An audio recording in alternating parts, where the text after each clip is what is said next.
Did you know that Burberry's famous trench coat, which is now a fashion statement piece and worn by some of the most famous actors in some of the most memorable scenes in film history, was an essential clothing item in the early 1900s that saved the lives of hundreds, if not thousands of officers in the British Army? Do you want to know how? Keep watching. One of the hottest luxury brands in the fashion industry today, Burberry is known to cater to the ultra-rich and the fashionable elite. However, this was not always the case.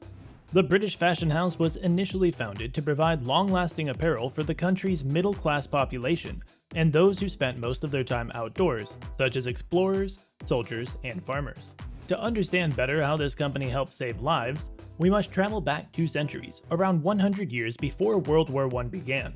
In the early 1800s, the fabric used for the production of weatherproof coats was rubberized cotton, a material notorious for being incredibly thick, heavy, and uncomfortable. The coats were flawed, often trapping sweat, causing mold and odor, and sometimes they would even melt under the scorching heat. Now, being a soldier in the army is hard enough, but imagine how difficult it would have been in the early 1800s when there were fewer advancements and far more significant challenges. One such challenge was the outrageously thick and inconvenient coat the soldier had to wear to protect himself from adverse weather conditions.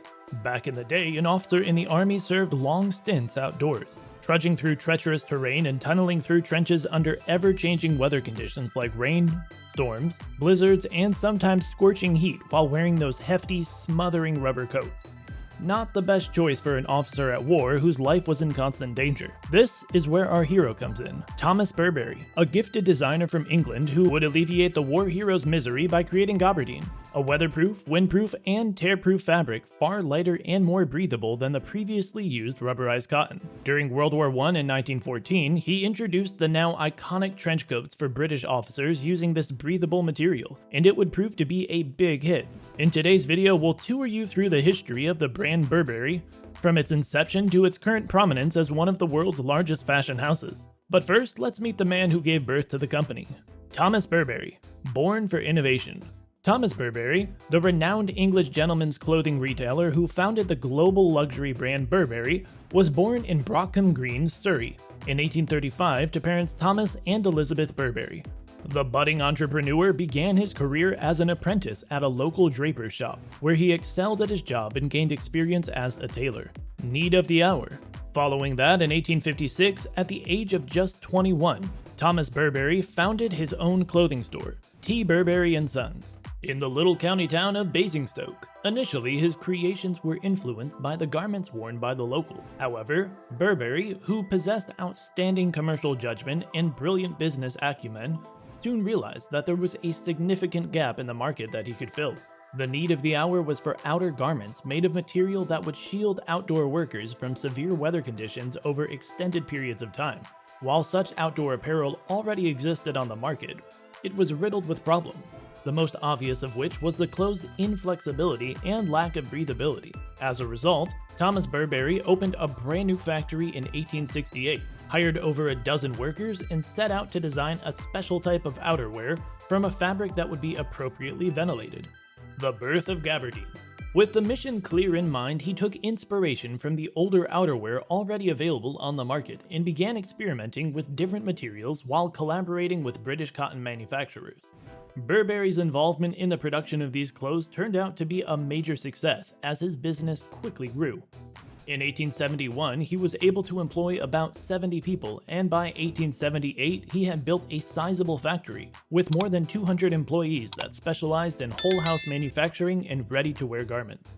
Thomas Burberry's hard work paid off in 1879 when he produced his famous gabardine cloth, making 1879 a monumental year for both the Burberry brand and fashion innovation. He worked diligently and created a mixed textured, tightly woven fabric using linen, wool, Egyptian cotton, and lanolin, a waxy yellow substance that protects the skin and wool of sheep from environmental damage. He painstakingly weatherproofed every single cotton and wool fiber, and in 1879, Burberry's gabardine, a breathable, weatherproof, and tear-proof fabric, was successfully invented. In 1888, Thomas Burberry patented his innovation and created 5 different varieties of gabardine, each with its own weight and name.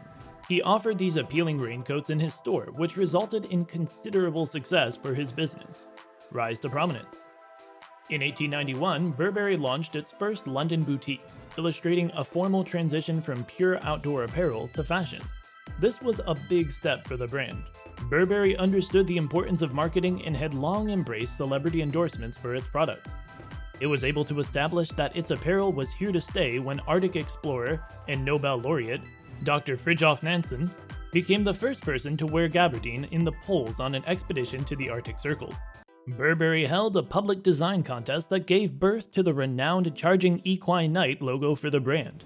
The winning entry was inspired by armor from the 13th and 14th centuries on exhibit at the Wallace Collection in London. In June 1904, he made international headlines when he began advertising his new product made from gabardine in the trade publication Menswear. The tie lock and coat, which is regarded as the trench coat's predecessor, was patented by Thomas Burberry in 1912. Expansion and dominance. Burberry was tremendously successful at the time, and its success prompted the brand's relocation to a more prominent London location. In Haymarket, a building designed by Walter Cave, a well-known English architect, was chosen, and it still serves as Burberry's corporate headquarters today. The company expanded by opening stores in Haymarket, London, as well as Reading, Manchester, Liverpool, and Winchester. Tens of thousands of agencies also distributed Burberry's product. Exports began with the establishment of wholesale branches in Paris, New York, and Buenos Aires. Burberry trench coats, World War I. As previously mentioned, the brand was responsible for saving officers' lives during wartime, and Burberry's gabardine coat quickly became the chosen uniform for British Army officers during World War I. The Burberry trench coat evolved as the war progressed, with each aspect of the coat being necessary for military use. From the belted waist and flared skirt that allowed for warmth without being too long, which could be an inconvenience. The buckled belt had D-rings for accessories and weaponry. The little cape around the shoulders was designed to keep water off the shoulders during storms. Soon, the coat became a staple product for World War I soldiers and eventually became a staple product in regular civilian life as well. Thomas Burberry retirement and death. Thomas Burberry departed from the company in 1917, and the firm went public on the London Stock Exchange as Burberry's Limited in 1920. His two sons, Arthur and Thomas Burberry, became equal managing directors of the successful firm, and it continued to grow under them. The genius fashion mogul passed away on April 4, 1926, at the age of 90, at his home in Hook. His international fashion empire would continue to expand and reach newer heights even after his death. Post-war Burberry. Elite clientele. Following the war, the Burberry trench coat was transformed into iconic apparel for the middle and upper classes. It later became a symbol of the gentleman's elite, lasting long into the 20th century.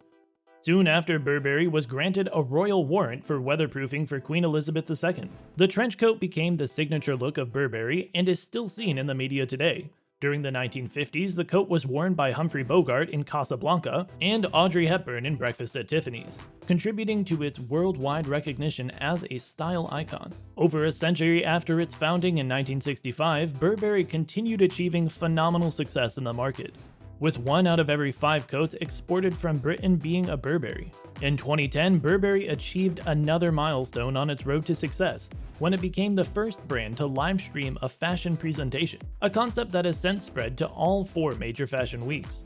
A year later, it went a step further, debuting each outfit on Twitter before walking the runway, which had never been done before. 6 years later, Burberry became the first brand to use a see now, buy now concept, making products available for purchase immediately following the catwalk show. Sustainable Burberry. It was praised for its work with the Royal College of Art to develop the Burberry Material Futures Research Group.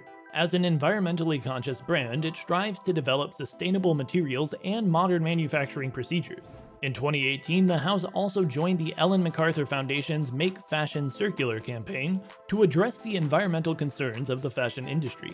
Burberry today. Thomas Burberry's company, today valued at $6.9 billion, is one of the largest branded clothing enterprises in the United Kingdom, with 209 owned stores, 200 partnerships within department stores, 60 outlets, and a team consisting of over 10,000 employees worldwide.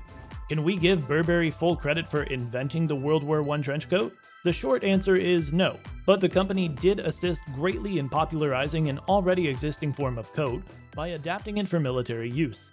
The brand understood how to experiment with classics while keeping contemporary with the basic designs of its famous trench coat. Despite being over a century old, the design and materials of Burberry's trench coat remain unchanged to this day.